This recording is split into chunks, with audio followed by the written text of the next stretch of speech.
राम राम दोस्तों। ये जो देख रहे हैं आप वोल्ट्समैन ईस्टमैन का चार्जर, इसमें मॉसफेट शॉर्ट होके किसी के पास से आया है।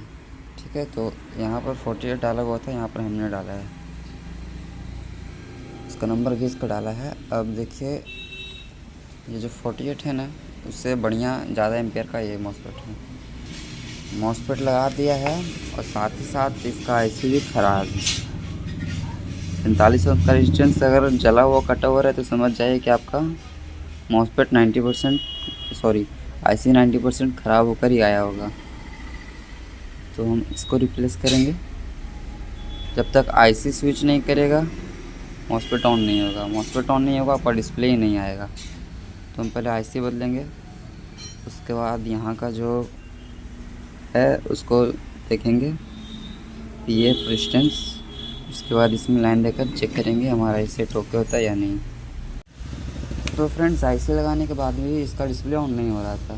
ठीक है, तो यहाँ पर हमने देखा कि प्रिंट कटा हुआ है, तो इस प्रिंट को हमने लगा दिया है, जंपर मार दिया यहाँ पर, और ये देखिए डिस्प्ले भी आ गया इसका। अब बहुत से लोग का कमेंट आता है कि सर इसमें डिस्प्ले ना आए तो क्या करें। करना कुछ नहीं रहता, आप यहाँ से इसका सप्लाई देख लीजिए। ये सप्लाई हमारा इससे होकर आईसी पे जाता है और आईसी पे सप्लाई जाएगा, उसके बाद आईसी इस डीटी को सप्लाई देगा और डीटी जो है मॉसफेट को सिग्नल देगा। मॉसफेट जैसे ही स्विच करेगा एमटी ऑन होगा, एमटी ऑन होगा वैसे ही हमारा यहाँ से जो वोल्ट निकलेगा माइक्रो कंट्रोलर पर जाएगा और डिस्प्ले ऑन हो जाएगा। बस इतना सही रहता है। ये जो हमने 6805 आईसी लगाया है एकदम जेन्युइन आईसी है। ये माइक्रोटेक का जो चार्जर होता है उसमें से निकाल कर लगाया है हमने, और ये चार्जर देखिए पूरी तरह से ओके हो चुका है। मॉसफेट इसमें देखिए 48 एंड 60 एक लगा हुआ है और दो हमने अल्टरनेटिव लगाया है। ये जो मॉसफेट है इससे 40 एंड 60 से भी हैवी मॉसफेट यूज़ किया है। इसका नंबर तो हम खैर आपको बता नहीं सकते, सीक्रेट है। और अब हम इसको टेस्ट करके देखेंगे चलता या नहीं। फ्रेंड्स, बहुत ही इंटरेस्टिंग वीडियो बन रहा है ये। देखिए यहाँ जो हम ट्रांजिस्टर चेक कर रहे हैं वो ख़राब निकला, यहाँ से ये ख़राब निकला है, मतलब आईसी तो स्विच कर रहा है, लेकिन क्या है ना इसमें, जैसे हम बैटरी पर दे रहे हैं IPH यानी input voltage high, error code आ रहा है, तो उसी को हम चेक कर रहे हैं। तो ये ट्रांजिस्टर ख़राब निकला। ट्रांजिस्टर को अब चेंज करेंगे, उसके बाद आगे जो जो फॉल्ट निकलेगा क्लियर करके देंगे, क्योंकि अकेले बनाना पड़ रहा है और वीडियो करना पॉसिबल नहीं है। तो इसको हटाकर दूसरा लगाकर आगे इसके मतलब बनाने के बाद पूरा डिटेल्स आपको बताएंगे। तो फ्रेंड्स, बहुत ही अलग सा फॉल्ट था इसमें, यूनिक फॉल्ट था। ईस्टमैन के चार्जर में अभी तक आया नहीं मेरे सामने। देखिए हमने इतना काम किया यहाँ पे, यहाँ का ट्रांजिस्टर चेंज किया, ये सही था, फिर भी लीकेज जो हो सकता था इसलिए इसको भी चेंज किया।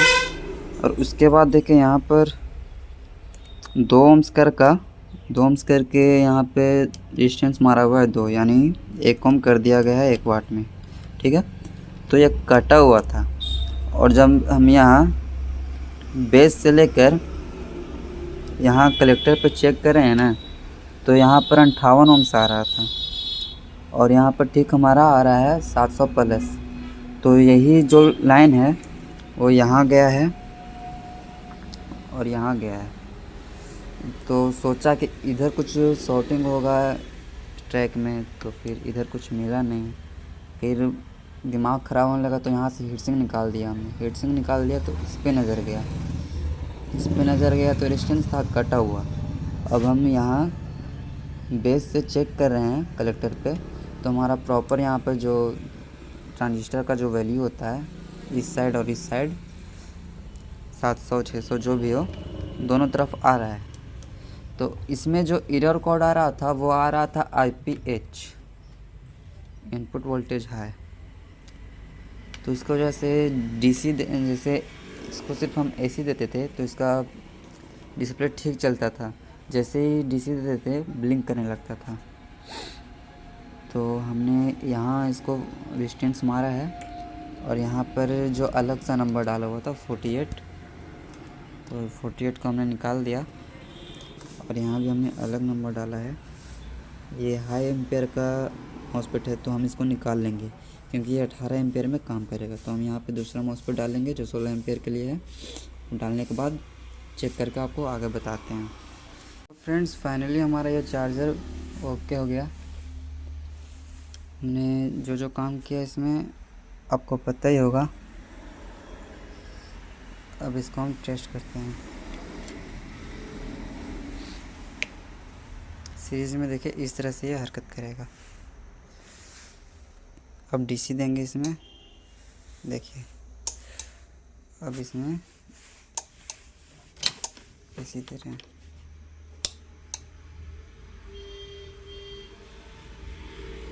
एसी दे दिए दोस्तों। एम्पेयर उठ रहा है, फैन लगता है ख़राब है।